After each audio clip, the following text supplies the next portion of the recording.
সেই নবুয়তের রাডারে আমার নবী দেখে বলতেছেন যে আমার পরে খেলাফত আলা মিনহাজিন নবুয়া 30 বছর থাকবে, এরপর মুলুকিয়ত আসবে, রাজতন্ত্র আসবে। আরেকটি হাদিস যেটা আমাদের মিশকাত শরীফের মধ্যে আছে এবং শারে বুখারী, হজরতে ইমাম ইবনে হাজার আসকালানী রাদিয়াল্লাহু তাআলা ফতহুল বারি শরীফের মধ্যে এই হাদিস কেন এনেছেন। ক্বালা রাসূলুল্লাহ সাল্লাল্লাহু আলাইহি ওয়াসাল্লাম আল খিলাফাতু বাদি 30 সানাতান সুম্মা তাকুনু মালিকা। আল্লাহর নবী ইরশাদ করেন খেলাফত আমার পরে 30 বছর থাকবে, তারপর মুলুকিয়ত আসবে।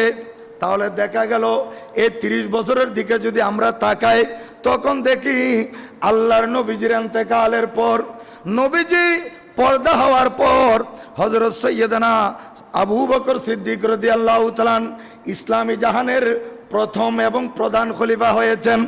উনি দায়িত্ব পালন করেছেন 2 বছর 3 মাস 10 দিন। 2 বছর 3 মাস 10 দিন। এরপর হযরত সৈয়দনা আমিরুল মুমিনিন ওমর ইবনুল খাত্তাব ফারুক আজম রাদিয়াল্লাহু তাআলা খেলাফতের দায়িত্ব গ্রহণ করেন। উনি দায়িত্ব পালন করেছেন 10 বছর 6 মাস 4 দিন। 10 বছর 6 মাস 4 দিন।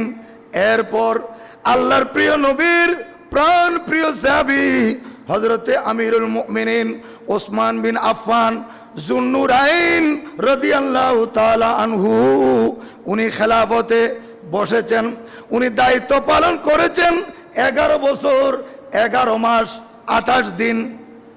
11 বছর 11 মাস 28 দিন উনি দায়িত্ব পালন করেছেন। এরপর হযরতে সৈয়দনা আমিরুল মুমিনিন মাওলা আলী শেরে খুদা হায়দারে কর্রার রাদিয়াল্লাহু তাআলা আনহু খেলাফতের দায়িত্ব গ্রহণ করেন। উনি দায়িত্ব পালন করেছেন 4 বছর 9 মাস। এরপরে ওনার কলিজার টুকরা সন্তান হযরত সৈয়দনা আমিরুল মুমিনিন ইমাম হাসান মুজতবা রাদিয়াল্লাহু তাআলা আনহু দায়িত্ব পালন করেছিলেন 6 মাস। এগুলোকে একত্রিত করলে প্রায় 30 বছর হয়। এই 30 বছর আলা মিনহাজিন নবুয়া, আমার নবীর দেখানো, আমার নবীর অনুসৃত পথে, আমার নবীর পরিচালনা মতে চলেছিল। এরপর বিভিন্ন শরায়েত সাপেক্ষে, চুক্তি সাপেক্ষে হযরত সৈয়দনা আমিরুল মুমিনিন হযরত সৈয়দনা আমিরে মুআবিয়া রাদিয়াল্লাহু তাআলা আনহু উনি খেলাফতের দায়িত্ব গ্রহণ করেন। হযরত আমিরে মুআবিয়া রাদিয়াল্লাহু তাআলা উনি খেলাফতের দায়িত্ব গ্রহণ করেছেন প্রায় 20 বছর পর্যন্ত। 19 বছর তার আর কিছুদিন, প্রায় 20 বছর উনি খেলাফতের দায়িত্ব গ্রহণ করেন। খেলাফতের দায়িত্ব উনি পরিচালনা করেছেন। এটা আলা মিনহাজিন নবুয়ত নয়, এটা ছিল মুলুকিয়ত। এটা ছিল মুলুকিয়ত, রাজতন্ত্রের মতো এই খেলাফত উনি প্রায় 20 বছর পালন করা কালে, আমি তো সেখানে অনেক কথা আছে, সেগুলো কেটে যেতে হচ্ছে, কারণ আমাকে ইমাম আলী মাকামের উপর সংক্ষেপে সংক্ষেপে বর্ণনা করতে হবে। তাই ওনার পরে ইয়াজিদ খেলাফত আসীন হলো, সমাসীন হলো, মসনদ নসীন হলো হযরত আমিরে মুআবিয়া রাদিয়াল্লাহু তাআলা আনহুর পর। এখন তো সারা বিশ্বের কোনো এক প্রান্তে কোনো এক দেশের কোনো রাজা মারা গেলে সাথে সাথে খবর হয়ে যায়। মিডিয়ার যুগ, পেপার পত্রিকা এবং চ্যানেলের মধ্যে এসে যাচ্ছে পৃথিবীর অমুক স্থানের অমুক দেশের অমুক রাজা মারা গেছেন, অমুক প্রধানমন্ত্রী মারা গেছেন, খবর হয়ে যাচ্ছে। কিন্তু সেই সময় এক রাজ্য থেকে আরেক রাজ্যে, এক স্থান থেকে আরেক স্থানে একজনের মৃত্যুর সংবাদ যেতে কয়েক সপ্তাহ কয়েক মাস লেগে যেত। আস্তে আস্তে একজনের থেকে একজন খবর পেতে পেতে এভাবেই খবর পেত। এদিকে হযরত সৈয়দনা আমিরে মুআবিয়া রাদিয়াল্লাহু তাআলা উনি ইন্তেকাল করেছেন। হযরত আমিরে মুআবিয়া রাদিয়াল্লাহু তাআলা এর ইন্তেকালের পর ইয়াজিদ যখন মসনদ নশীন হলো, সে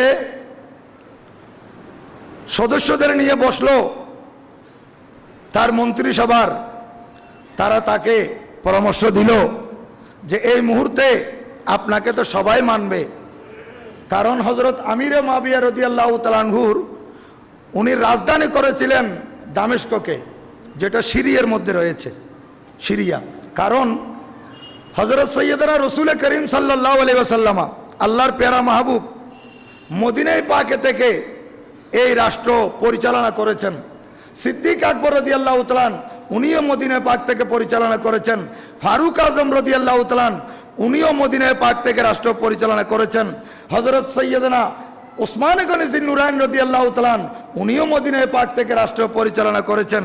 কিন্তু মাওলা আলী শেরে খুদা রাদিয়াল্লাহু তাআলা উনি যখন মদিনায় পাকে খেলাফতের এলান করলেন, অনেক দূরে সিরিয়া দামেস্ক, ওখানে হযরত আমিরে মুআবিয়া রাদিয়াল্লাহু তাআলা আনহু উনি পৃথক হুকুমতের এলান করে দিলেন। উনি ওইদিকে যখন হুকুমতের এলান করেন, ওনার পক্ষ থেকে বিভিন্ন কর্মসূচি আছে, বিভিন্ন ধরনের পরিকল্পনা বাস্তবায়ন হতে যায়, তখন এই মদিনায় পাক থেকে এগুলো ট্যাকেল দেওয়া, এগুলো দমন করা হযরত সৈয়দনা মাওলা আলী শেরে খুদা রাদিয়াল্লাহু তাআলা আনহুর পক্ষে একটু কঠিন হয়ে গেছে বিদায় উনি মদিনায় পাক থেকে এই খেলাফত, মদিনায় পাক থেকে এই রাজধানীকে সরিয়ে উনি কুফার মধ্যে নিয়ে গেলেন। হযরত মাওলা আলী শেরে খুদা রাদিয়াল্লাহু তাআলা উনি এই রাজধানীকে কুফার মধ্যে নিয়ে যায়। আর কুফার মধ্যে যখন উনি নিয়ে গেলেন, এই কথা শুনে বিভিন্ন এলাকার মানুষ কুফার মধ্যে বসতি স্থাপন করতে লাগলো, যারা হযরত আলী রাদিয়াল্লাহু তাআলা আনহুর পক্ষের, হযরত আলী রাদিয়াল্লাহু তাআলা আনহুকে ভালোবাসতেন, এরা হযরত আলী রাদিয়াল্লাহু তাআলা আনহুর কারণে কুফার মধ্যে বসতি স্থাপন করতে লাগলেন। এইভাবে হতে হতে কুফার মধ্যে হযরত মাওলা আলী শেরে খুদা রাদিয়াল্লাহু তাআলা আনহুর শক্ত ঘাঁটি হয়ে যায়। আর সেখান থেকে উনি রাষ্ট্র পরিচালনা করতেছেন। এদিকে মাওলা আলী শেরে খুদা রাদিয়াল্লাহু তাআলা, অপরদিকে হযরত আমিরে মুআবিয়া রাদিয়াল্লাহু তাআলা, ওনারা দুইজনের দ্বন্দ্ব। এখানে খেয়াল করবেন, আমি হযরত সৈয়দনা মাওলা আলী শেরে খুদা বলতেছি, আবার ওইদিকে হযরত সৈয়দনা আমিরে মুআবিয়া রাদিয়াল্লাহু তাআলা বলতেছি, কারণ উনি আমার প্রিয় নবীর প্রাণপ্রিয় সাহাবী, উনি কাতেবে ওহী ছিলেন, উনি নবীজির সাহাবী, ওনার ব্যাপারে জুবান খোলা যাবে না।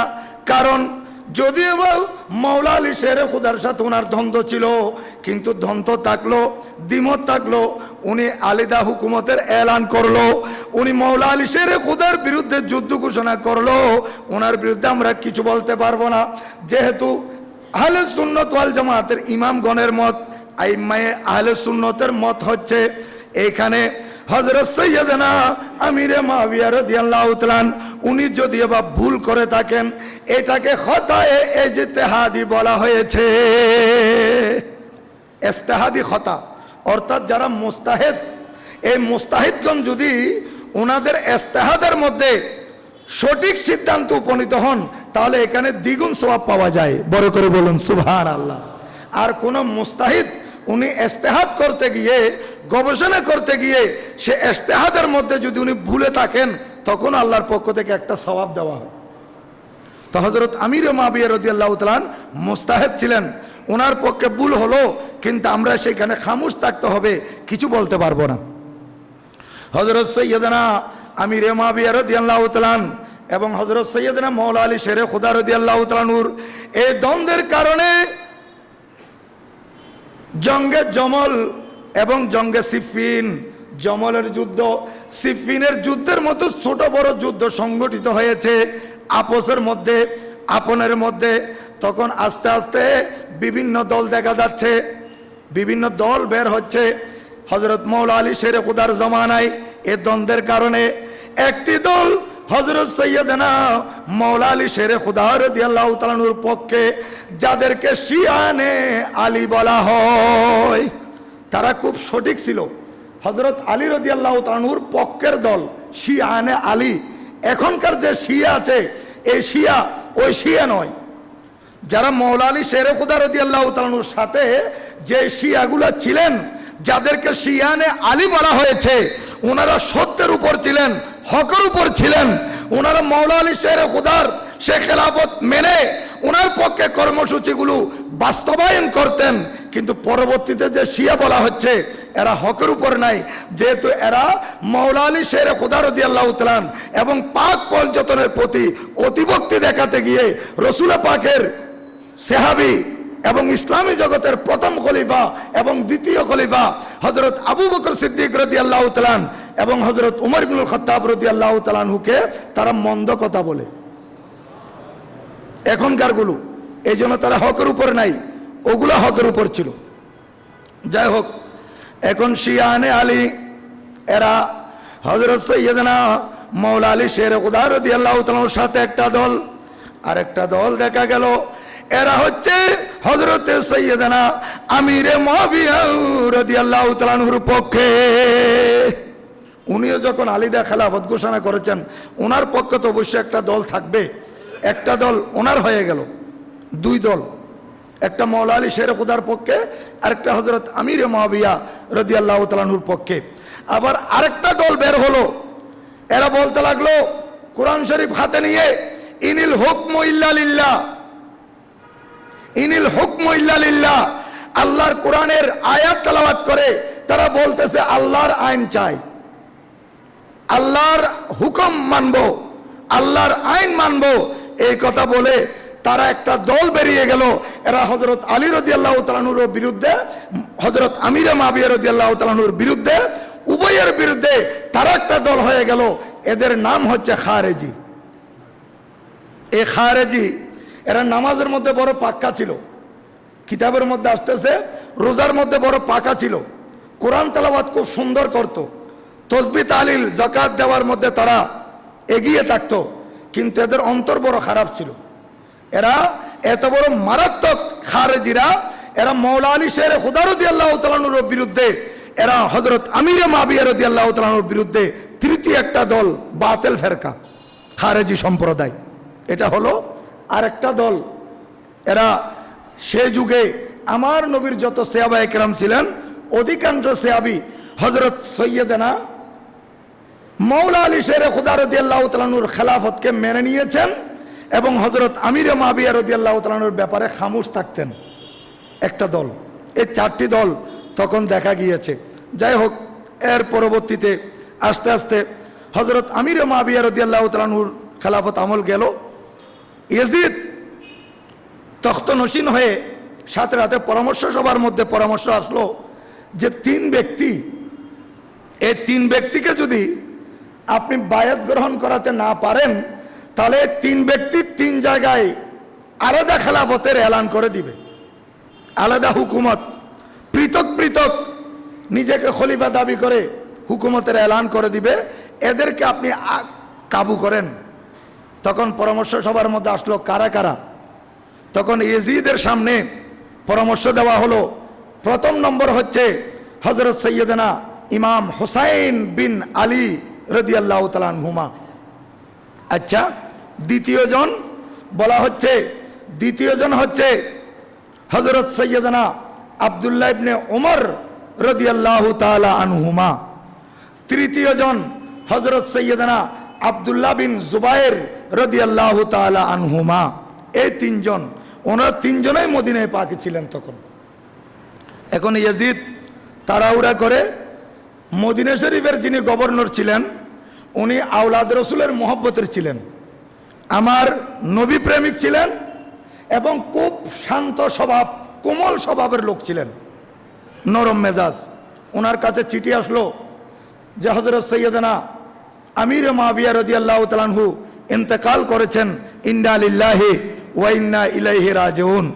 ওনার ইন্তেকাল শোক বার্তা পৌঁছলো এবং সাথে সাথে আরেকটা চিঠি একসাথে পাঠানো হলো যে হযরত আমিরে মুআবিয়া রাদিয়াল্লাহু তাআলা আনহুর পর এখন ইয়াজিদ মসনদে আসীন। তো চিঠির মধ্যে আসছে, এই মদিনার গভর্নর, এখন আপনাকে হুকুমতের পক্ষ থেকে নির্দেশনা দেওয়া হলো, তিনজন ব্যক্তি আমরা শুনেছি ওনারা তিনজনেই মদিনা শরীফে আছে, তিনজনই মদিনা শরীফে আছে, হযরত হুসাইন বিন আলী রাদিয়াল্লাহু তাআলা আনহুমা, হযরত আব্দুল্লাহ বিন ওমর রাদিয়াল্লাহু তাআলা আনহুমা, হযরত আব্দুল্লাহ বিন জুবায়ের রাদিয়াল্লাহু তাআলা আনহুমা। এই তিনজনকেই এজিদের হাতে বায়াত গ্রহণ করতে বলেন, এদেরকে বায়াত গ্রহণ করতে বাধ্য করেন, এদের থেকে এজিদের পক্ষে বায়াত নিন। এই চিঠি আসলো। এখন ওয়ালিদ বিন আকাবা ওনার নাম, মদিনায় পাকের গভর্নর, এবং ডেপুটি গভর্নর যে ছিল সে বড় জালেম, তার নাম ছিল মরওয়ান বিন হাকম। মরওয়ান সম্পর্কে আপনারা অনেকে জানেন যে যুগে যুগে সে এর দ্বন্দ্বগুলোর মধ্যে বড় মারাত্মকভাবে জড়িত থাকত এবং কুচক্রীয় ছিল সে, এই মরওয়ান। তখন সে পরামর্শ দিল গভর্নরকে যে হযরত আব্দুল্লাহ বিন ওমর, ওনার ব্যাপারে আমি কিছু বলতে চাই না, যেহেতু উনি এগুলোতে জড়িত হতে চান না, এগুলোতে জড়িত হবেনও না। বিশেষ করে দুইজন, একজন হচ্ছেন হযরত হোসাইন বিন আলী রাদিয়াল্লাহু তাআলা আনহুমা, আরেকজন হচ্ছেন হযরত আব্দুল্লাহ বিন জুবাইর রাদিয়াল্লাহু তাআলা আনহুমা। এই দুইজনকে দেখে আপনি এখানে এজিদের হাতে বায়াত গ্রহণ করতে বলেন, আর যদি বায়াত গ্রহণ না করে তাহলে সুযোগ নিয়ে আপনি সাথে সাথে তাদেরকে কতল করে দেন। সবাই বলেন নাউজুবিল্লাহ। দেখেন মরওয়ানের পরামর্শ। এখন মরওয়ান যখন এই পরামর্শ দিল, তারপর ওয়ালিদ বিন আকাবা বলতেছে, তুমি এ ধরনের কি পরামর্শ আমাকে দিচ্ছ? ঠিক আছে, লোক পাঠালেন হযরত ইমাম আলী মাকাম হোসাইন রাদিয়াল্লাহু তাআলা আনহুর কাছে এবং আব্দুল্লাহ বিন জুবাইর রাদিয়াল্লাহু তাআলা আনহুর কাছে, যে ওয়ালিদ বিন আকাবা গভর্নরে মদিনা ওনাদেরকে তলব করেছেন। এই চিঠিখানা, নোটিশখানা বাহক নিয়ে গেল মদিনায় পাকে। তখন এই বাহক ওনারা দুইজনকেই এক জায়গায় মসজিদে নববী শরীফে পেয়েছেন। সুবহানাল্লাহ। ওনারা মসজিদে নববী শরীফে তখন ইবাদতরত ছিলেন। বাহক যখন চিঠি দিলেন, চিঠি নোটিশ গ্রহণ করলেন। গ্রহণ করার পর বললেন যে ঠিক আছে তুমি যাও, আমরা আসতেছি দেখি। এই কথা বলার পর হযরত ইমাম আলী মাকাম চিঠি খুললেন, হযরত আব্দুল্লাহ বিন জুবাইর রাদিয়াল্লাহু তাআলা নোটিশ খুললেন। খুলে দেখতেছেন মদিনায় পাকের গভর্নর ওনাদেরকে তলব করেছেন। ইমাম আলী মাকাম বলতে লাগলেন, আয়ে আব্দুল্লাহ বিন জুবাইর শোনেন, এই সময় তো গভর্নর কারো সাথে সাক্ষাৎ দেন না, ওনার সাক্ষাৎ দেওয়ার একটা সময় আছে, সময় মতো উনি সাক্ষাৎ দেন, কিন্তু আনটাইমে আমাদেরকে কেন তলব করেছেন? এখানে নিশ্চয়ই কোনো ব্যাপার আছে। হযরত আব্দুল্লাহ বিন জুবাইর বলতেছেন, হুজুর আমার কাছেও তো এরকম খটকা লাগতেছে, ব্যাপারটা আমার কাছেও ভালো লাগতেছে না। হযরত ইমাম হোসাইন রাদিয়াল্লাহু তাআলা আনহু বললেন, আয় আব্দুল্লাহ বিন জুবাইর, এই আনটাইমে আমাদেরকে তলব করার কারণ আমার সন্দেহ হচ্ছে নিশ্চয় হযরত আমিরে মাবিয়া রাদিয়াল্লাহু তাআলা আনহু ইন্তেকাল করেছেন। হযরত আমিরে মাবিয়া রাদিয়াল্লাহু তাআলা আনহু আর পৃথিবীতে নাই। ওনার ছেলে ইয়াজিদ নিশ্চয় মসনদ দখল করেছে, সে আমাদেরকে বায়াত গ্রহণ করার জন্য বাধ্য করতেছে। নিশ্চয় মনে হয় আমাদেরকে বায়াত গ্রহণ করার জন্য চাপ সৃষ্টি করতেছে।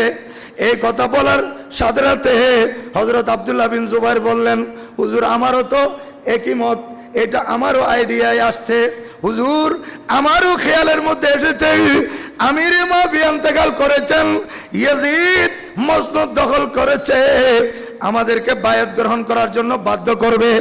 এই কথা বলার পর হযরত ইমাম আলী মাকাম ইমাম হোসাইন রাদিয়াল্লাহু তাআলা আনহু বললেন, আমি যখন যাওয়ার কথা বলেছি যাব, আপনি যান কি না যান এটা জানি না, আমি যাব।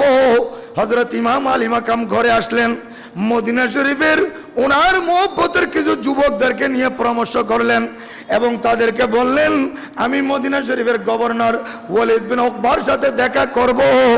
আমি দ্বিতীয় তলায় গিয়ে, ওনার অফিস তো দ্বিতীয় তলায়, আর এই মদিনার যুবকেরা তোমরা নিচে থাকবে। আমার আওয়াজ যখন বড় হচ্ছে দেখবে, আমার কণ্ঠস্বর যখন বড় হচ্ছে, উচ্চ আওয়াজে কথা বলতেছি, এটা দেখলে তোমরা নিচে থেকে উপরে উঠবে, অথবা আমি যদি তোমাদেরকে ডাকি তখন তোমরা নিচে থেকে উপরে আসবে। এই কথা বলে তাদেরকে নিচে রেখে ইনি দ্বিতীয় তলায় গভর্নরের সাথে সাক্ষাতে গেলেন। গভর্নর ওয়ালিদ বিন আকাবা সালাম কালাম হলো, সালাম নিবেদনের পর বসালেন বড় তাজিম করে, পাশে মরওয়ানও ছিল ওই জালেম। এখন ওয়ালিদ বিন আকাবা বলতেছেন, হুজুর আমি আনটাইমে আপনাকে ডেকেছি, ক্ষমা করবেন। ব্যাপারটা হচ্ছে হযরত সৈয়দনা আমিরে মাবিয়া রাদিয়াল্লাহু তাআলা উনি তো ইন্তেকাল করেছেন। হযরত ইমাম হোসেন রাদিয়াল্লাহু তাআলা আনহু তাজিয়ত করলেন, সেখানে শোক মানালেন। উনি এরপর গভর্নরে মদিনা বললেন, হুজুর এখন তো খেলাফতের দায়িত্ব নিয়ে নিল, মসনদ দখল করলো এজিদ, এখন এজিদ আপনাকে বায়াত গ্রহণ করতে বলেছে। হযরত ইমাম আলী মাকাম বললেন, এ গভর্নরে মদিনা ওয়ালিদ বিন আকাবা, আমি কিভাবে এই ধরনের একটা সিদ্ধান্ত এখন নিতে পারি? এটা আমার পক্ষে সম্ভব নয়, আমাকে চিন্তা ভাবনা করতে হবে, আমি জাস্ট একটু চিন্তা করব, তারপর আপনার কাছে আসব। এই কথা বলার পর ওয়ালিদ বললেন মদিনা শরীফের গভর্নর যে হুজুর আপনি যেতে পারেন, আপনি চিন্তা ভাবনা করে আসেন। তখন মরওয়ান বলতেছে, স্যার, সে তো ডেপুটি গভর্নর, গভর্নরকে বলতে, স্যার জনাব আমি তো আপনাকে আগেই বলেছিলাম যে যদি বায়াত গ্রহণ না করে শহীদ করে দেওয়ার জন্য, এটা বড় সুবর্ণ সুযোগ, এই সুযোগ হারালে আপনি আর পাবেন না, আপনার থেকে এখন হাত ছাড়া হচ্ছে। এটা আমার ইমাম আলী মাকাম কানে শুনেছেন, শোনার পর একটা কথা বলেছেন, ইয়া ইবনে জারাকা, এই গিরগিটের সন্তান। হযরত ইমামে আলী মাকাম আমাদের চিটাঙ্গা ভাষায় ওই যে লো পিয়নি বলে গিরগিট, হে গিরগিটের সন্তান, তোর বাবা থেকে শুরু করে তোরা সবাই মানুষের রক্ত শোষণ করে আসতেছিস, রক্ত শোষণকারী ছেলে ছেলে এই কথা বলে উনি বেরিয়ে আসলেন। হযরত ওয়ালিদ মদিনা শরীফের গভর্নর ইমাম আলী মাকাম যখন চলে আসলেন, ডেপুটি গভর্নর মরওয়ানকে বলতে চাই, মরওয়ান তুমি আমাকে রসুলে পাকের শাহজাদার সামনে, রসুলে পাকের নাতির সামনে আমাকে কি কথা বললে যে আমি ওনাকে কতল করব বায়াত গ্রহণ না করলে? এটা তুমি কেমনে বলতে পারলে আমাকে, যে আমাকে এই মদিনা শরীফের গভর্নরই নয়, সারা পৃথিবীর উপর যদি রাজত্ব দেওয়া হয় এবং সারা পৃথিবীর সম্পদ আমার চরণে এনে দেওয়া হলে এই ধরনের একটা পদক্ষেপ তো আমি কোনোদিনই নিতে পারি না। সুবহানাল্লাহ, এটা আমার পক্ষে সম্ভব হবে না। তখন মরওয়ান চুপ হয়ে গেল, ইমাম আলী মাকাম বাসায় চলে গেলেন এবং সবাইকে নিয়ে পরামর্শ করতেছেন। এইদিকে হযরত আব্দুল্লাহ বিন জুবাইর রাদিয়াল্লাহু তাআলা আনহুমা, ওনার কাছে নোটিশ আরেকটা গেল, উনি বলতেছেন ঠিক আছে দেখতেছি। নোটিশ আরেকটা গেল, একটার পর একটা নোটিশ হযরত সাইয়েদনা আব্দুল্লাহ ইবনে জুবাইর রাদিয়াল্লাহু তাআলা আনহুমার কাছে যাচ্ছে, কিন্তু উনি গভর্নিং হাউসে আসতেছেন না। সুযোগ পেয়ে উনি একদিন গভীর রাতে এই মক্কা শরীফ ত্যাগ করে মদিনা শরীফ ত্যাগ করে উনি মক্কায়ে মুকাররমা তশরিফ নিয়ে গেলেন। হযরত আব্দুল্লাহ ইবনে জুবাইর রাদিয়াল্লাহু তাআলা আনহুমা উনি মদিনা শরীফ ছেড়ে মক্কা শরীফ চলে গেলেন। ঠিক এর পরের রাতেই পরিবার পরিজনের পরামর্শে হযরত সাইয়েদনা ইমাম আলী মাকাম উনিও সিদ্ধান্ত নিলেন আমি মদিনায় পাক ছেড়ে মক্কা শরীফ চলে যাব। উনি সবাইকে একত্রিত করলেন এবং বললেন সরু সামান যা আছে এগুলা নিয়ে নাও, আমরা মদিনা শরীফ ছেড়ে মক্কা শরীফ যেতে হবে। সূর্য যখন অস্ত গেল, সন্ধ্যা নেমে আসলো, রাত যখন একটু অন্ধকার হলো, গভীর হলো, হযরত ইমামে আলী মাকাম সৈয়দুশ শুহাদা ইমাম হোসেন রাদিয়াল্লাহু তাআলা আজ ওই মদিনা শরীফ ছাড়তে হচ্ছে যে মদিনায় পাকের মধ্যে নানা জান আরাম করতেছেন, যে মদিনা শরীফের জান্নাতুল বকিতে আম্মাজান আরাম করতেছেন, ভাইজান আরাম করতেছেন, এবং এই মদিনাতে লালিত পালিত হওয়া হোসাইন আজ মদিনায় পাক ত্যাগ করতে হচ্ছে। শেষবারের মতো নানা জানের রওজায়ে পাকে উপস্থিত। আপনারা নিজেরাই একটু চিন্তা করে দেখেন সেই সময় ইমাম আলী মাকামের অন্তরে কি অবস্থা হচ্ছিল, যে উনি মদিনায় পাক ত্যাগ করবেন, নানা জানের রওজায়ে পাকে উপস্থিত হয়েছেন, দুই চোখের পানি ছেড়ে দিয়ে বলতেছেন নানা জান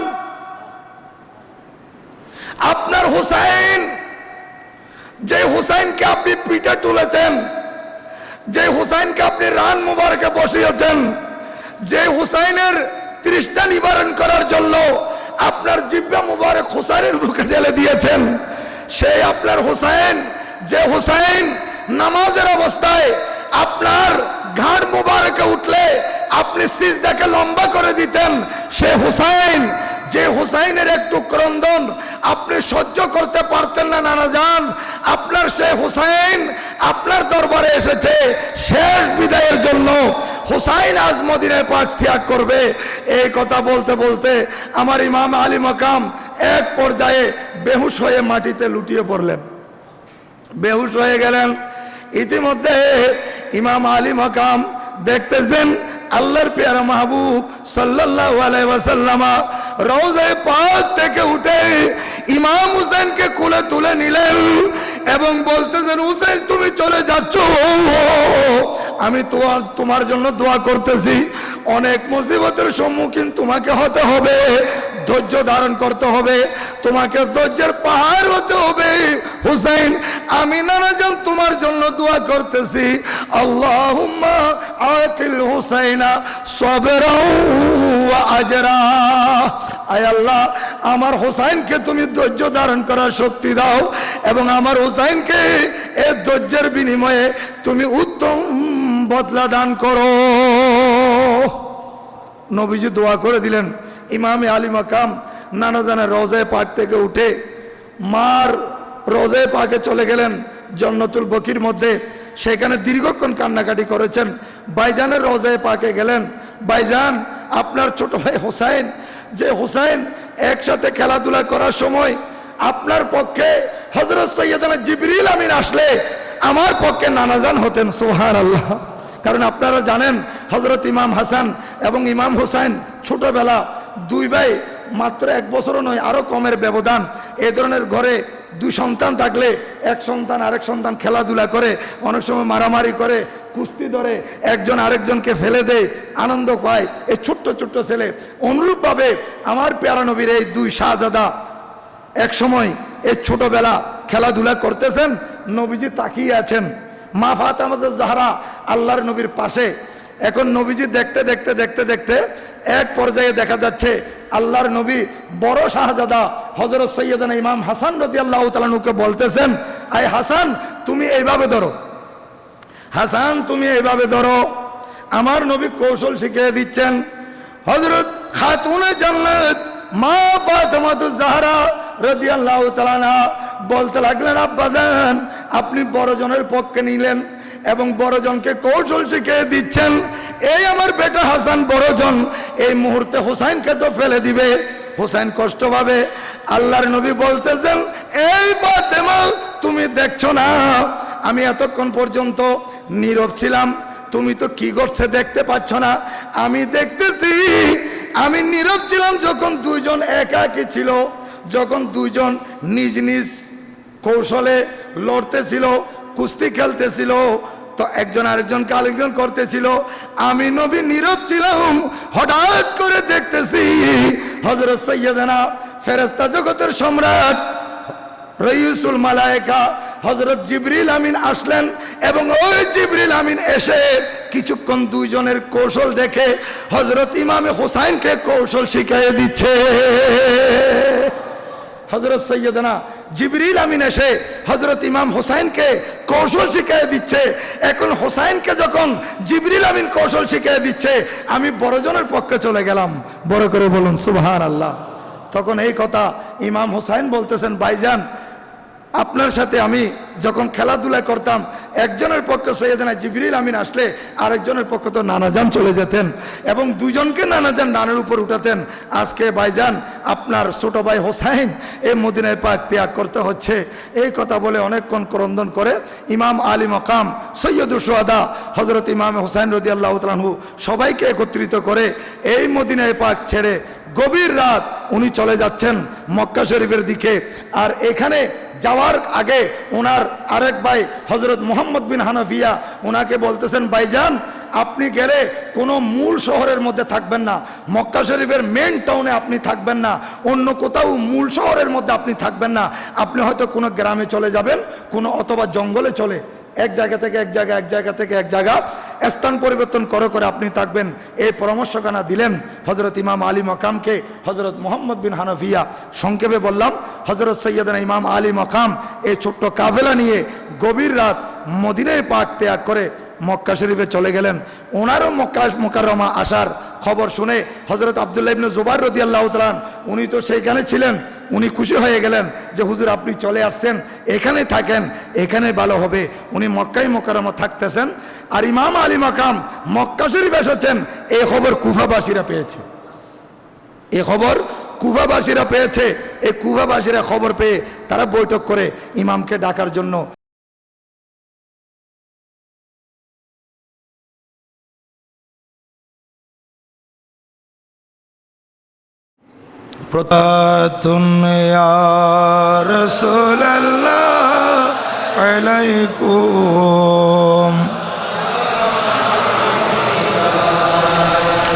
कलमाए तौहीद है तेरी शहादत ऐ हुसैन,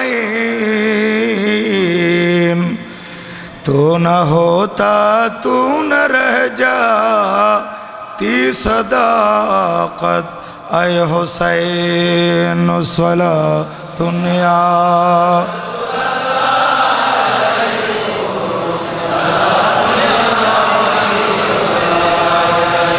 সম্মানিত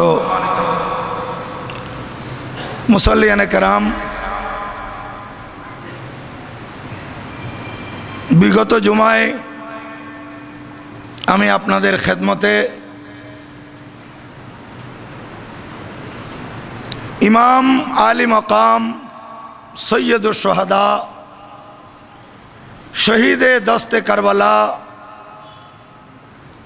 সৈয়দুশ শুহাদা হযরত সৈয়দনা ইমাম হুসাইন রাদিয়াল্লাহু তাআলা আনহু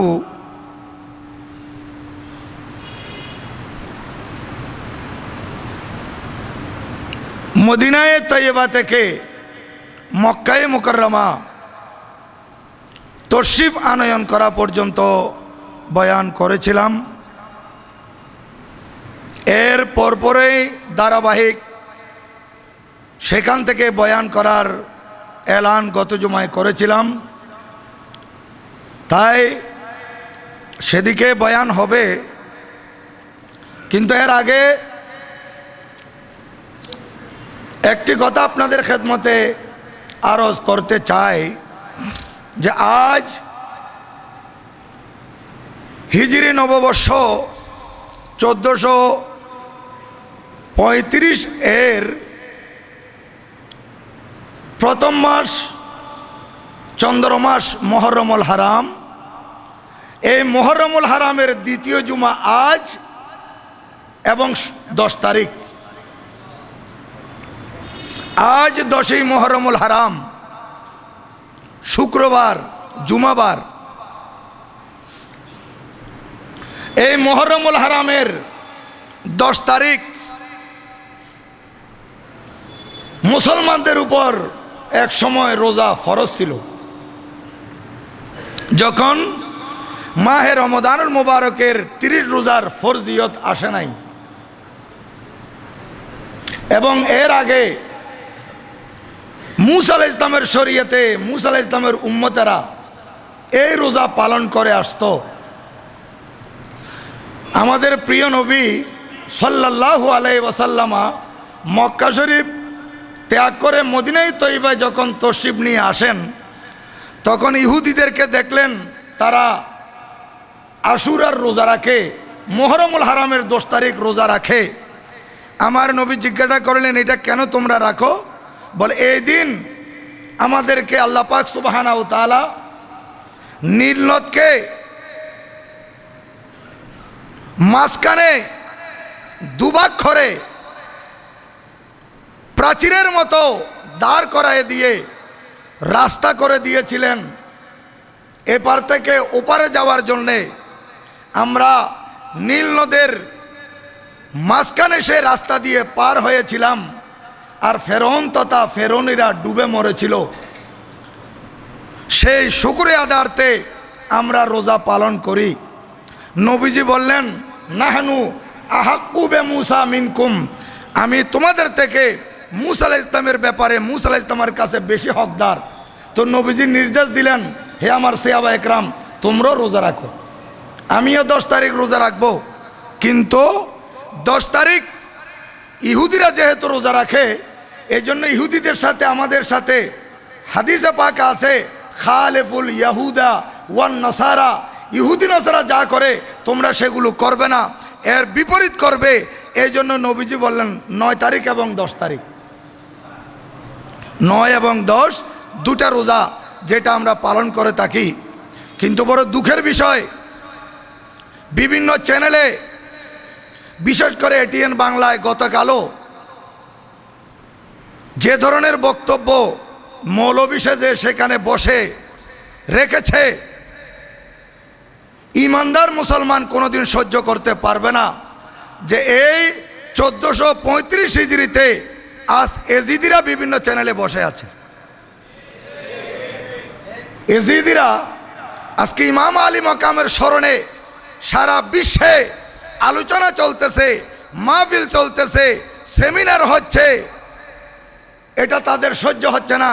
এরা বলতেছে এটা কারবালার ঘটনার জন্য কেন খাস করা হবে, এখানে তো এই ধরনের ঘটনা ঘটেছিল। তা আমরা কখন বলি নাই যে ঘটে নাই? আমরা তো এই ধরনের ঘটনা ঘটে নাই এই ধরনের কথা কোনো সময় বলি নাই।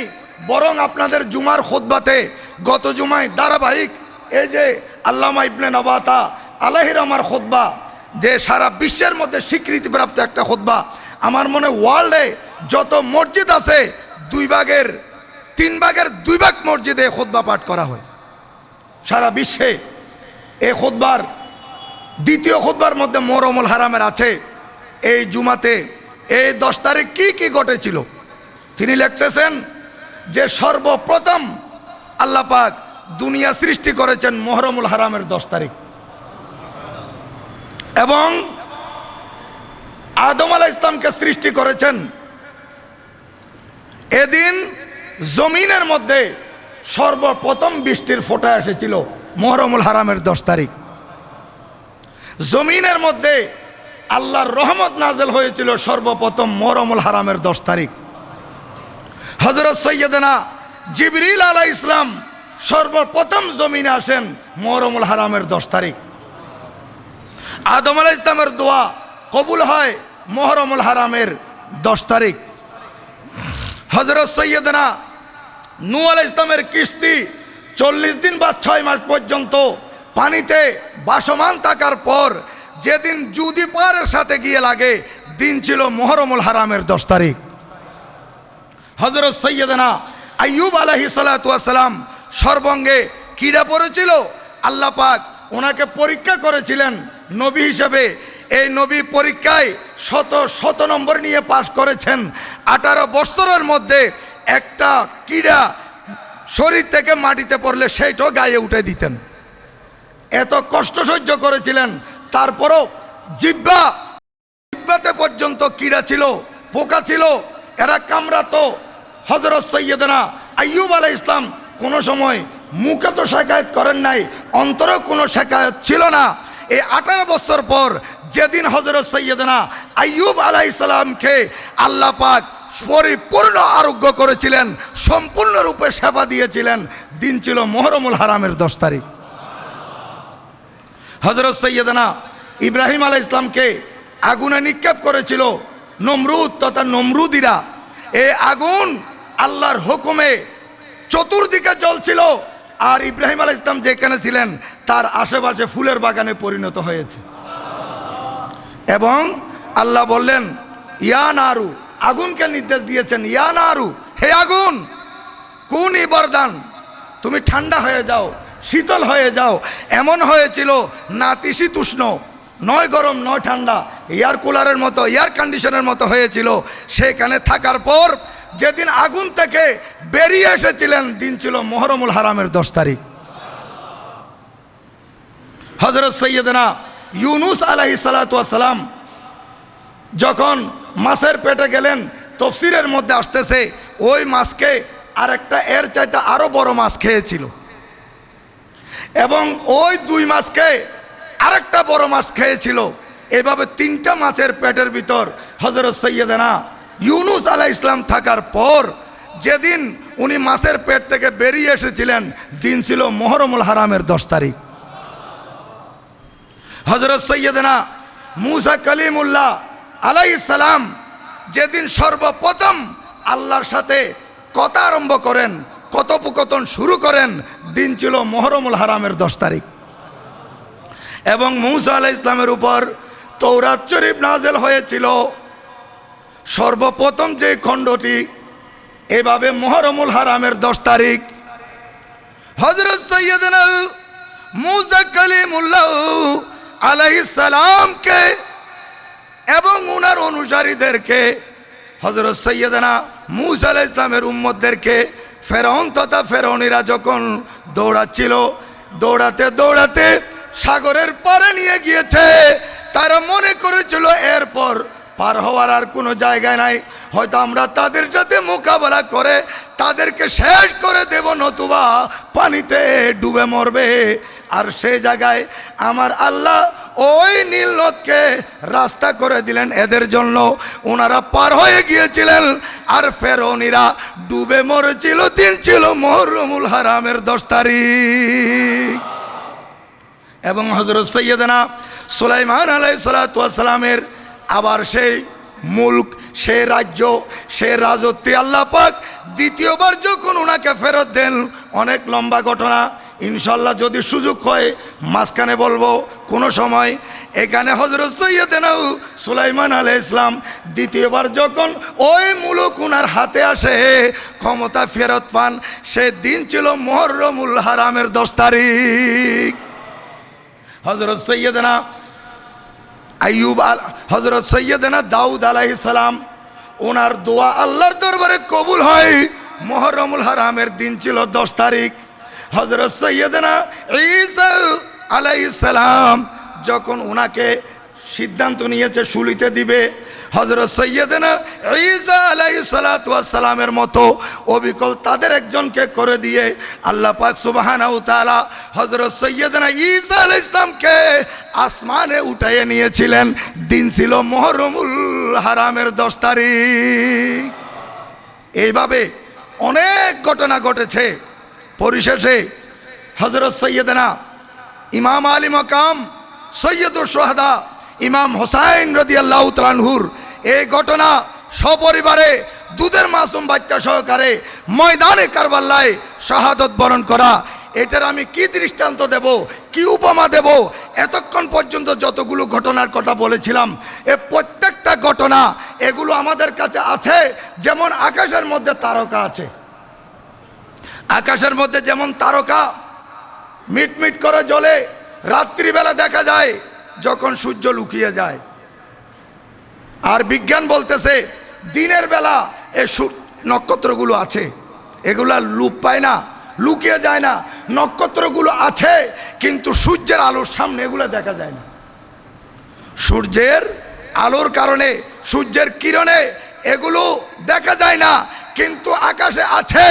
অনুরূপভাবে যত ঘটনা ঘটেছে এগুলো বিদ্যমান, এগুলো আছে, এগুলো স্মরণীয় থাকবে। কিন্তু ইমামে আলী মাকামের এই ঘটনা সূর্যের মতো হয়ে গেছে। এই সূর্যের সামনে অন্য ঘটনাগুলো থাকলেও এগুলো দেখা যাচ্ছে না। কারণ এই ঘটনা, এটা এত বড় একটা ঘটনা। হযরত সাইয়্যিদানা ইব্রাহিম আলাইহিস সালাম নিজের সন্তানকে যখন কোরবানি দিলেন, আমি আগেও বলেছিলাম, কোরবানি দিতে গিয়ে হযরত সাইয়্যিদানা ইসমাইল আলাইহিস সালাম উনি কোরবানি হন নাই, উনি দাঁড়িয়ে আছেন, দেখতেছেন একটা দুব্বা কোরবানি হয়েছে। হযরত সাইয়্যিদানা ইব্রাহিম আলাইহিস সালাম মনে মনে চিন্তা করতেছেন, হায় রে, আমার সন্তান যদি কোরবান হয়ে যেত আমি তো আরো বেশি সওয়াব পেতাম, অধিক সওয়াব পেতাম।